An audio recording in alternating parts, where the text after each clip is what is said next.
आता दिले का आपल्याला 20 खांब दिलेत आणि अंतर 2-2 मीटर दिले. आता ह्या अशा प्रकारच्या प्रश्नांमध्ये लॉजिकने सोडवायचं. काय करायचं, सपोज 3 खांब मानूयात आपण. हा एक खांब आहे, हा दुसरा आणि हा तिसरा, आणि प्रत्येक खांबातील अंतर किती आहे, 2 मीटर. म्हणजे या पहिल्या 2 मध्ये कितीचं अंतर असणार, 2 मीटरचं. या 2 मध्ये कितीचं असणार, 2 मीटरचं. आता इथे टोटल खांब किती आहेत, आपण 3 खांब घेतले आणि 3 खांबामधलं हे अंतर किती झालं, 2 + 2 4. म्हणजे खांब जर 3 आहेत तर अंतर किती आहे आपलं, 4 आहे.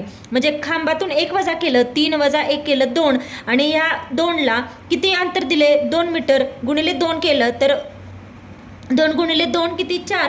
हे 4 आपलं अंतर येते. सेम हेच लॉजिक आपण वापरायचं. आपल्याला किती खांबातलं दिले विचारले, रस्त्याच्या कडेला 20 खांब आहेत आणि त्यातलं अंतर विचारले पहिल्या आणि 20व्या खांबातलं. तर काय करायचं, सेम हेच लॉजिक वापरायचं. 20 + 1 करायचं. 20 + 1 किती येतं, 19, आणि त्याला कितीने गुणायचं, 2 मीटरने गुणायचं. मग 19 गुणिले 2 किती, 38. म्हणजे आपला आन्सर काय झालं, 38 मीटर.